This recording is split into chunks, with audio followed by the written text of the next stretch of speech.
Selamat pagi, selamat datang di Ibadah Bahasa Indonesia Gereja ICA Surabaya. Kami senang sekali Anda bergabung dengan kami di pagi hari ini. Baiklah, sebelum kita mulai ibadah pagi ini, berikut adalah informasi penting untuk Anda ketahui. Ibadah penyerahan anak kembali dilaksanakan pada Minggu 13 Agustus. Bila Anda ingin menyerahkan anak Anda pada Tuhan, silakan segera mendaftar melalui QR Code berikut ini. Pendaftaran akan ditutup pada tanggal 6 Agustus. Mari menyerahkan keluarga kita kepada tangan penyertaan Tuhan. Untuk semua tim pelayanan ICA, kami mengadakan malam apresiasi atas pelayanan dan kerja keras semua volunteers. Makan malam untuk para volunteers akan diadakan pada hari Kamis tanggal 17 Agustus nanti. Ministry Leader akan menghubungi setiap volunteer untuk informasi lebih lanjut. Jadi, bila Anda adalah salah satu volunteer di ICA, catat tanggalnya terlebih dahulu dan hubungi Ministry Leader Anda untuk informasi selanjutnya. Untuk informasi lebih lanjut tentang kegiatan di gereja ICA, tautan penting, pengumuman yang mungkin terlewatkan, serta form pendaftaran, silakan mengunduh aplikasi Church Center, satu aplikasi untuk semua informasi tentang ICA Surabaya.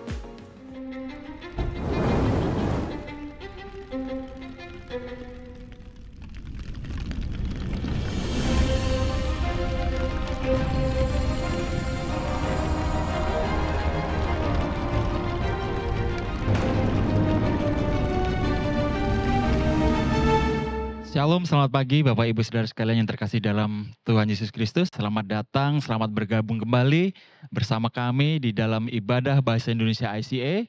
Perkenalkan, nama saya Joshua, saya salah satu pastoral staff di ICA dan saat ini saya diberikan tugas untuk memberitakan firman Tuhan. Tapi sebelumnya mari kita sama-sama berdoa sebelum kita mendengarkan firman Tuhan.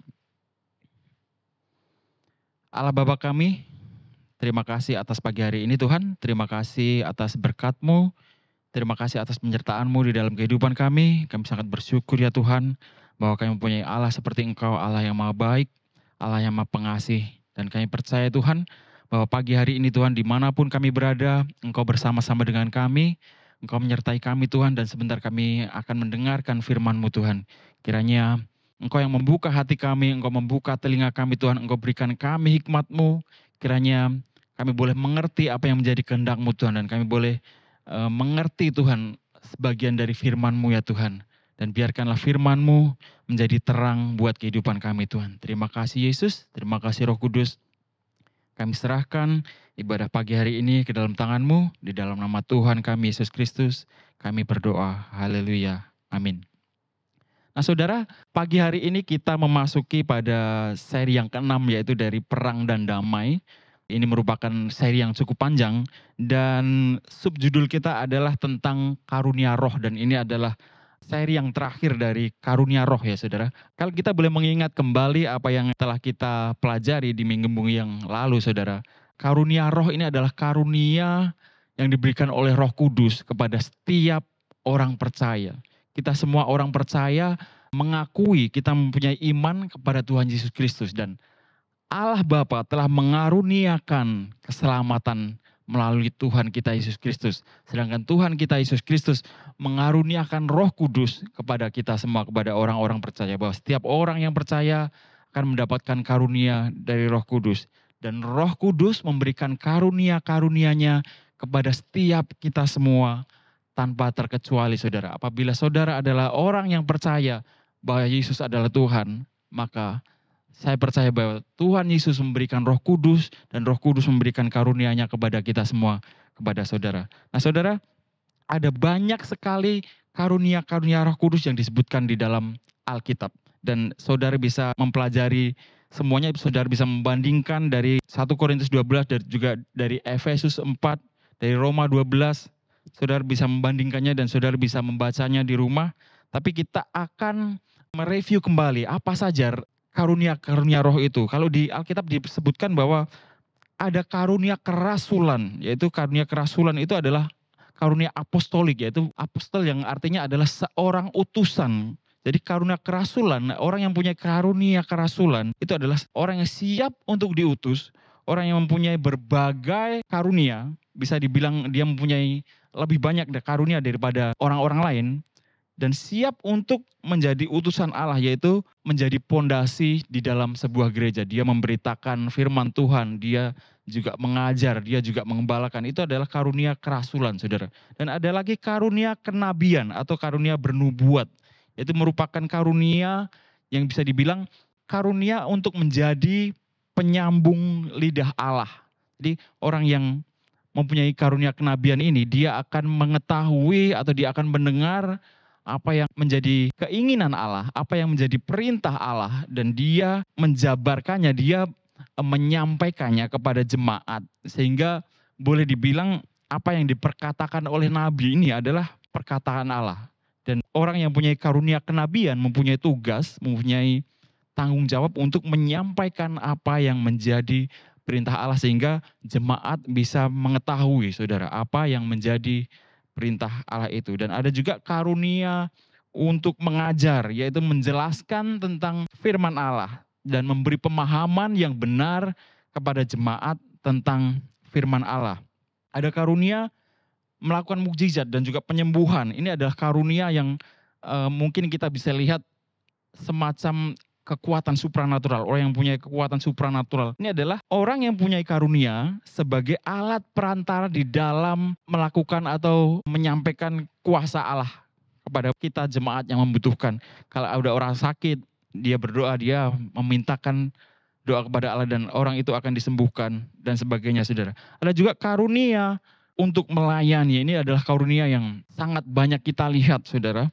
Karunia melayani ini adalah karunia yang bagaimana seseorang dia lebih mengutamakan kepentingan umum atau jemaat, dan dia mengesampingkan kepentingan sendiri, saudara. Mengesampingkan kepentingan sendiri demi kepentingan umum dan siap untuk melayani jemaat Tuhan, siap untuk memberikan bantuan apapun itu, bahkan tenaga mungkin, bantuan untuk finansial dan sebagainya. Orang yang melayani ini ada banyak, dan ini juga termasuk salah satu karunia dari Roh Kudus. Ada yang mempunyai karunia dalam menasehati, saudara. Roh Kudus juga memberikan karunia di dalam menasehati. Biasanya orang yang seperti ini, kita akan menemukan dia selalu menjadi orang yang di belakang layar. Kebanyakan seperti itu, tidak selalu, tapi kebanyakan mereka adalah orang-orang yang bisa melihat lebih luas dibanding kita yang melakukan sesuatu. Jadi mereka bisa melihat apabila ada sesuatu hal yang harus dilakukan, mereka bisa melihatnya dan mereka akan memberikan nasihat-nasihat atau petunjuk-petunjuk kepada kita semua. Dan ada juga karunia untuk berbahasa roh dan mengartikan bahasa roh.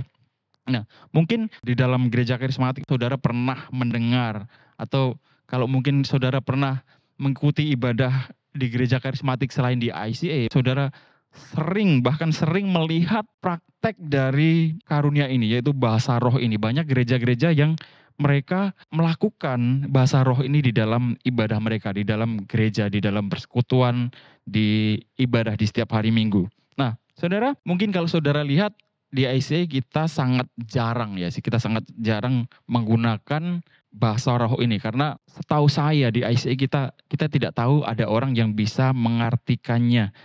Dan firman Tuhan mengatakan, Paulus mengatakan bahwa lebih baik jika kita memakai bahasa roh itu untuk diri kita sendiri dan bukan untuk di tempat umum, saudara. Karena orang yang memakai bahasa roh itu mereka menguatkan dirinya sendiri dan mereka berbicara kepada Allah secara pribadi, saudara. Apabila tidak ada orang yang bisa mengartikannya, nah itu akan sedikit repot juga, saudara. Karena kita semua jemaat tidak akan diberkati dan tidak akan mengerti apa maksud dari bahasa roh ini. Kecuali apabila ada orang yang bisa mengartikannya, maka itu mungkin akan sangat berguna bagi jemaat. Nah, saudara, dari karunia-karunia itu kita bisa membuat kesimpulan bahwa Allah mempunyai tujuan pada setiap kita manusia, setiap orang percaya, untuk mempunyai karunia-karunia itu di dalam diri kita masing-masing, saudara. Semua karunia roh itu diberikan kepada umat percaya, kepada orang percaya untuk membangun tubuh Kristus. Itu tujuan utamanya. Setiap orang mempunyai karunia-karunia yang berbeda untuk membangun tubuh Kristus. Artinya di dalam tubuh Kristus itu atau di dalam sebuah tubuh mempunyai banyak sekali bagian dan itu harus bekerja bersama-sama, harus bekerja sesuai dengan tugas masing-masing, sesuai dengan karunia masing-masing, saudara. Saya akan bacakan 1 Korintus 14 ayat 12. Demikian pula dengan kamu. Kamu memang berusaha untuk memperoleh karunia-karunia roh. Tetapi lebih daripada itu, hendaklah kamu berusaha mempergunakannya untuk membangun jemaat. Firman Tuhan mengatakan mempergunakannya untuk membangun jemaat. Artinya karunia roh ini bukan untuk kepentingan kita pribadi, saudara. Bukan untuk mensupport kehidupan kita secara pribadi.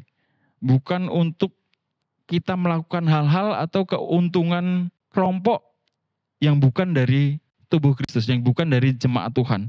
Jadi ini diberikan kepada manusia, kepada orang percaya supaya digunakan untuk membangun jemaat, saudara.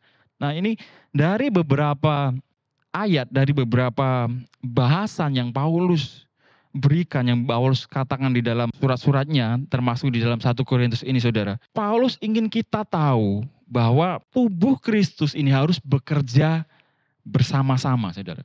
Kalau saudara mungkin pelajari lebih dalam, di awal gereja atau di gereja mula-mula zaman dahulu, sebuah kepercayaan baru, yaitu kekristenan itu adalah hal yang bisa dibilang buat mereka adalah hal yang baru. Mereka pada waktu itu masih membentuk, masih membangun sebenarnya ini kepercayaan seperti apa gitu.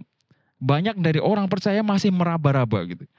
Ini kepercayaan seperti apa? Karena banyak dari jemaat mula-mula mereka adalah bagian dari orang Yahudi, bagian dari orang-orang yang bahkan tidak beragama, dan mereka menganut kekristenan ini. Mereka percaya kepada Tuhan ini sebagai hal yang baru di dalam kepercayaan mereka. Nah, di saat mereka percaya kepada Tuhan Yesus, dan di saat mereka memiliki atau dikaruniakan karunia-karunia roh di dalam mereka, terjadi hal-hal yang mungkin tidak membangun jemaat. Bisa dibilang hal-hal yang terjadi, karunia-karunia yang mereka miliki pada gereja mula-mula itu, ada pertentangan, ada perpecahan, ada mereka yang saling berkelompok mungkin. Ini karena mereka merasa bahwa satu karunia lebih bagus dari karunia yang lain. Ada saling iri, saudara. Mereka merasa bahwa mungkin yang punya karunia untuk bernubuat, mereka merasa bahwa mereka adalah wakil Tuhan. Yang mempunyai karunia untuk menyembuhkan atau mujizat, mereka merasa bahwa mereka lebih dipakai Tuhan. Mereka mempunyai kuasa yang sangat besar. Hal-hal semacam itu yang menjadikan Paulus berpikir dan juga perlu untuk menjelaskan kepada jemaat saat itu. Makanya Paulus mengatakan benar-benar bahwa karunia-karunia roh ini dipakai seharusnya untuk kepentingan tubuh Kristus, untuk dipakai bersama-sama. Saya akan bacakan Efesus 4 ayat 1-7, saudara. Sebab itu aku menasihatkan kamu, aku orang yang dipenjarakan karena Tuhan, supaya hidupmu sebagai orang-orang yang telah dipanggil berpadanan dengan panggilan itu. Hendaklah kamu selalu rendah hati. Ini yang ditekankan Paulus pertama kali. Hendaklah kamu, mereka yang mempunyai karunia roh, gitu, rendah hati, saudara. Lemah lembut dan sabar, gitu. Tunjukkanlah kasihmu dalam hal saling membantu. Supaya kita saling membantu dengan penuh kasih. Gitu. Dan berusahalah memelihara kesatuan roh oleh ikatan damai sejahtera. Gitu. Satu tubuh dan satu roh. Bagaimana kamu telah dipanggil kepada satu pengharapan yang terkandung dalam panggilanmu. Satu Tuhan, satu iman, satu baptisan. Satu Allah dan Bapa dari semua. Allah yang di atas semua dan oleh semua dan di dalam semua. Tetapi kepada kita masing-masing telah dianugerahkan kasih karunia menurut ukuran pemberian Kristus. Ini Paulus benar-benar menekankan, saudara, bahwa ini adalah karunia-karunia itu adalah satu roh, satu sumber, dan juga harus dipakai, harus dipergunakan untuk kepentingan tubuh Kristus. Dan kita harus rendah hati, lembah lembut, mengasihi dalam hal saling membantu. Seperti seharusnya tubuh Kristus, saudara. Kalau saudara mungkin dari beberapa yang melayani dan saudara merasa saudara melayani lebih baik dari yang lain, itu adalah sebuah hal yang mungkin harus kita ubah, saudara. Saya banyak sekali melihat, saudara, bahwa walaupun kita di dalam satu gereja, tapi ada pribadi-pribadi yang belum dewasa gitu, merasa bahwa pelayanan kita lebih baik dari pelayanan yang lain gitu. Ada yang merasa bahwa pelayanan di musik pujian itu keren gitu, lebih keren dari yang lain karena mereka ada di atas panggung gitu. Ada yang merasa bahwa pelayanan untuk Asar Greater itu mereka lebih penting dari yang lain karena mereka ada di ujung tombak gitu loh. Mereka ada di garda paling depan gitu. Saudara, Paulus mengatakan bahwa kita harus rendah hati, lembah lembut, sabar. Harus saling membantu dalam kasih. Tidak ada karunia roh yang bisa berdiri sendiri. Tidak ada karunia roh apapun, saudara, yang bisa melakukan tugasnya tanpa bantuan karunia-karunia yang lain. Tidak ada pelayanan di dalam gereja yang bisa bekerja tanpa pelayanan-pelayanan yang lain, saudara. Tubuh Kristus tidak bisa berdiri terpisah-pisah. Tubuh Kristus harus bekerja sama, saling membantu dengan penuh kasih. Itu yang ditekankan oleh Paulus, saudara. Saudara, yang kedua, saudara. Karunia roh ini adalah sebuah kehormatan.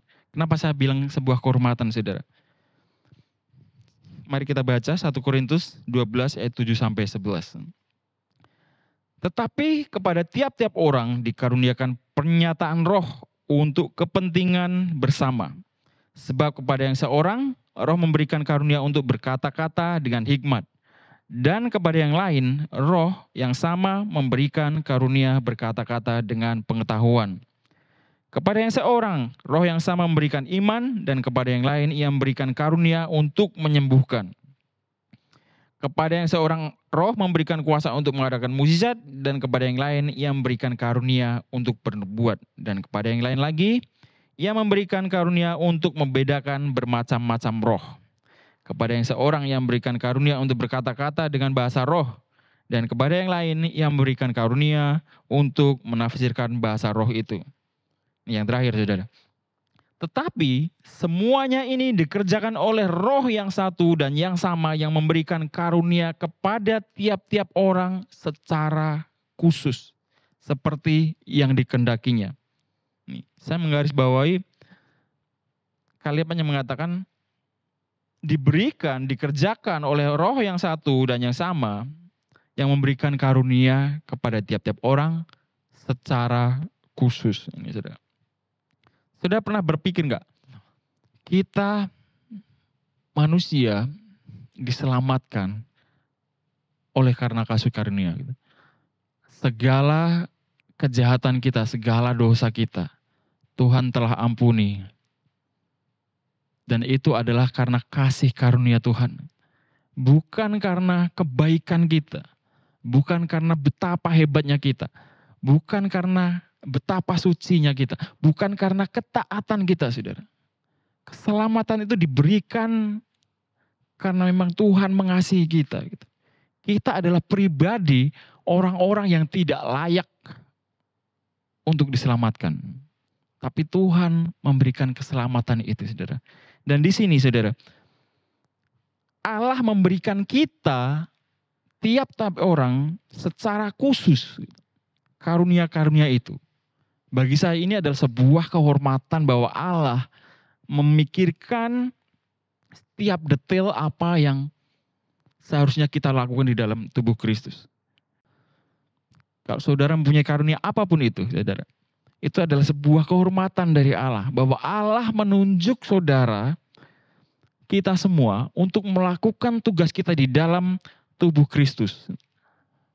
Apapun itu, saudara. Itu bukanlah hal yang kecil.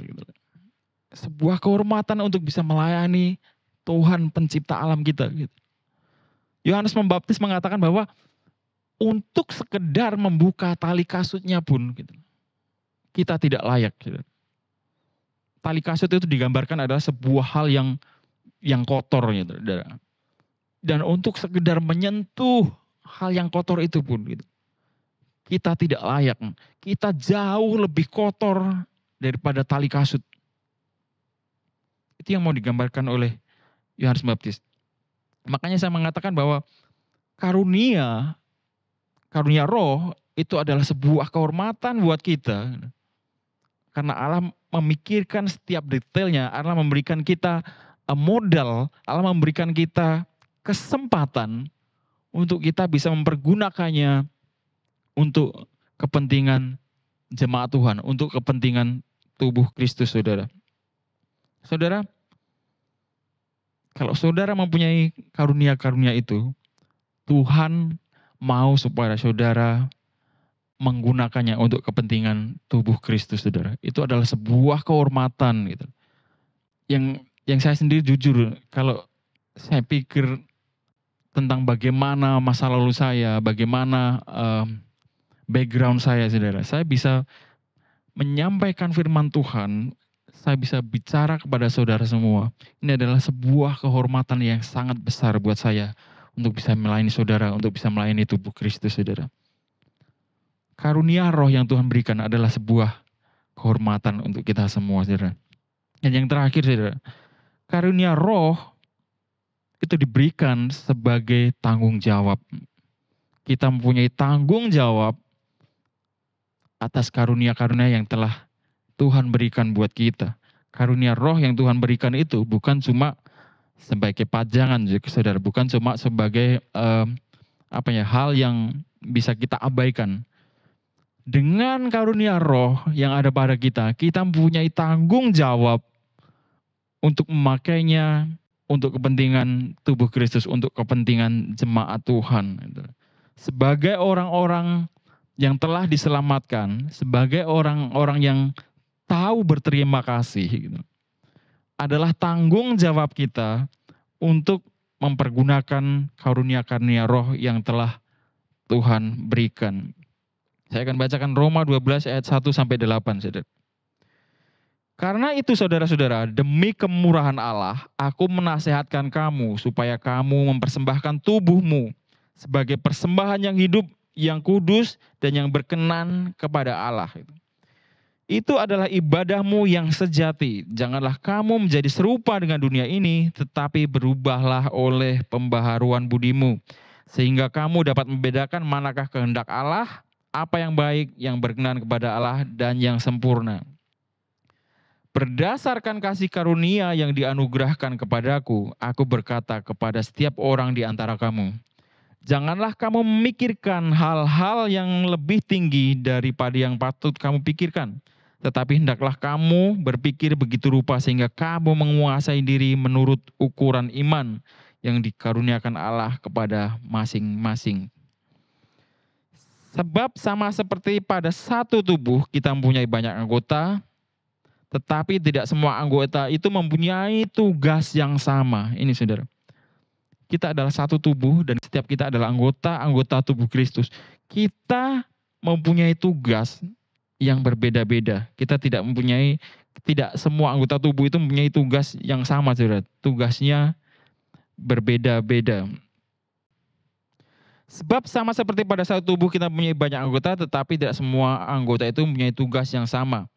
Demikian juga kita, walaupun banyak, adalah satu tubuh di dalam Kristus. Tetapi kita masing-masing adalah anggota yang seorang terhadap yang lain.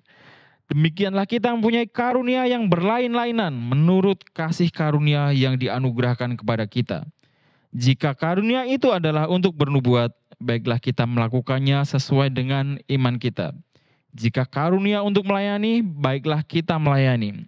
Jika karunia untuk mengajar, baiklah kita mengajar. Jika karunia untuk menasihati, baiklah kita menasihati. Siapa yang membagi-bagikan sesuatu, hendaklah ia melakukannya dengan hati yang ikhlas. Siapa yang memberi pimpinan, hendaklah ia melakukannya dengan rajin. Siapa yang menunjukkan kemurahan, hendaklah ia melakukannya dengan sukacita. Allah mau kita memakai karunia-karunia itu dengan ikhlas, dengan rajin, dengan sukacita.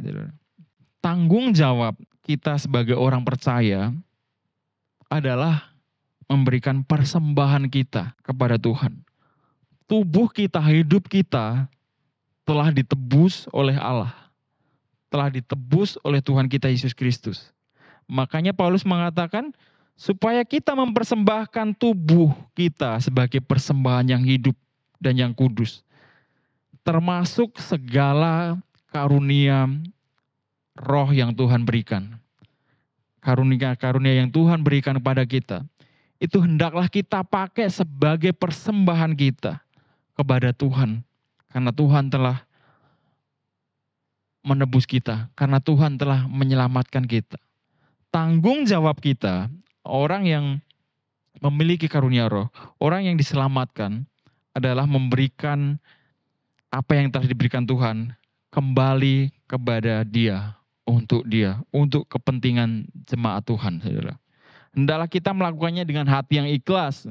Artinya apa?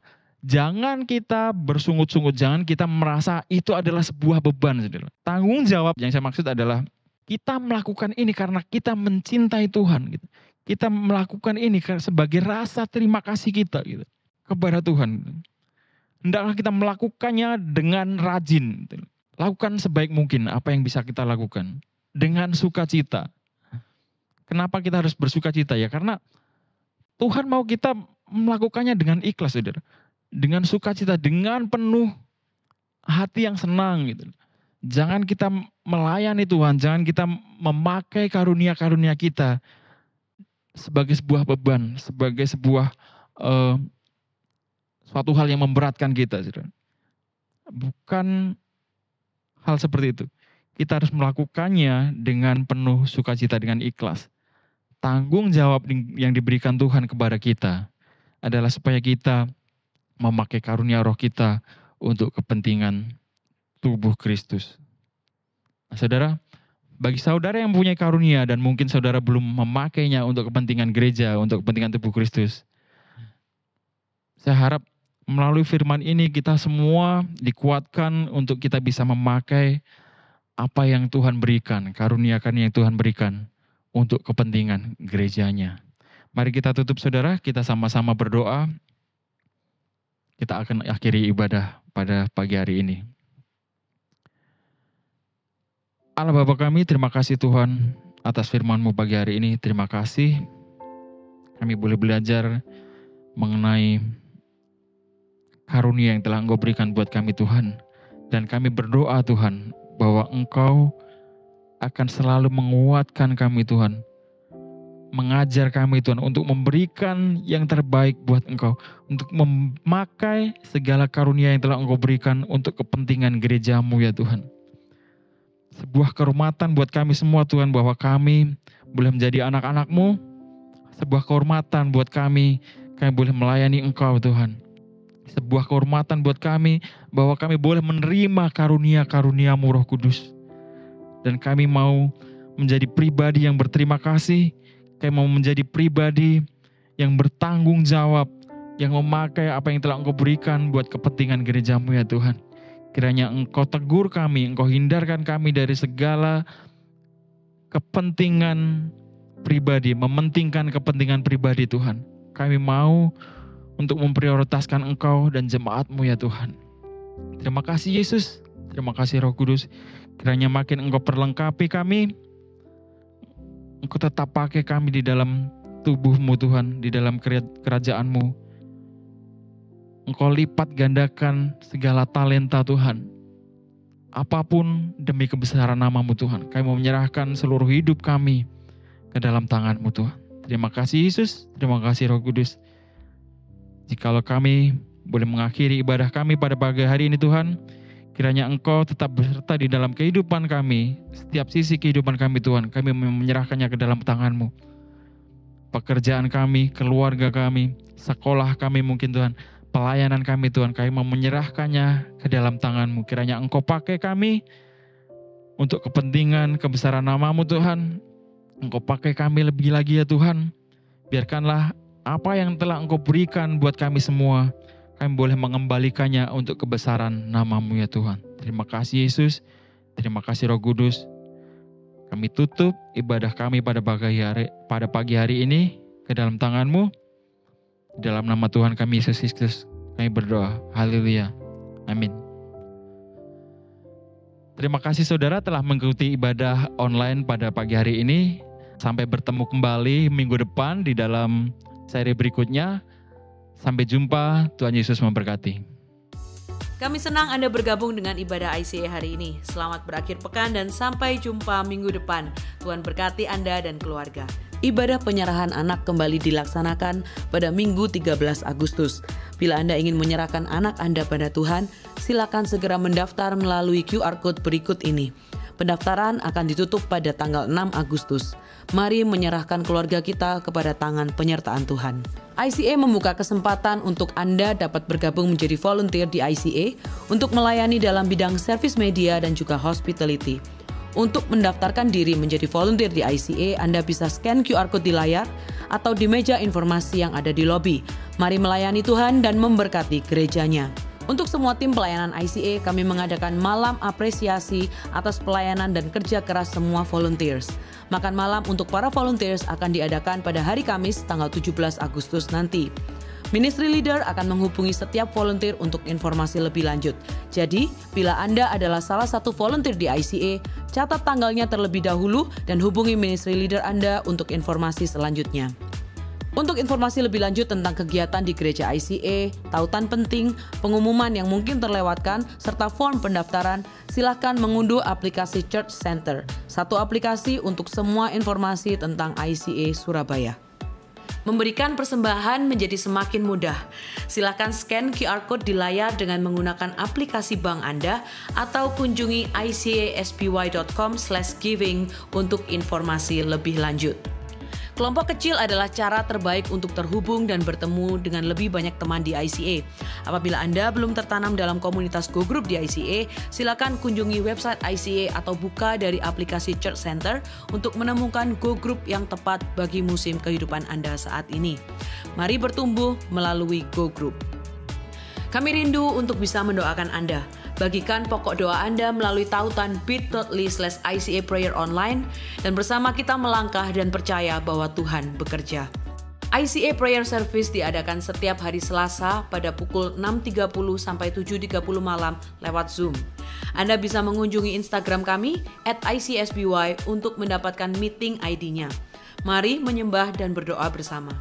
ICA mengadakan ibadah setiap minggu di gereja dan juga online di YouTube channel ICA Surabaya. Jadwal ibadah di cabang West dan ibadah online adalah jam 8 pagi untuk ibadah bahasa Indonesia dan jam 10 pagi untuk ibadah bahasa Inggris. Sementara di cabang East, ibadah bahasa Indonesia diadakan pada jam 8 pagi, lalu untuk bahasa Inggris ada di jam 9.15 dan jam 11 pagi. Bergabung bersama kami setiap hari Minggu untuk menyembah dan belajar firman Tuhan bersama-sama. Ikuti sosial media ICA Surabaya di YouTube, Facebook, Instagram, dan Spotify. Anda dapat menemukan berbagai informasi, playlist musik, video, renungan, dan lainnya.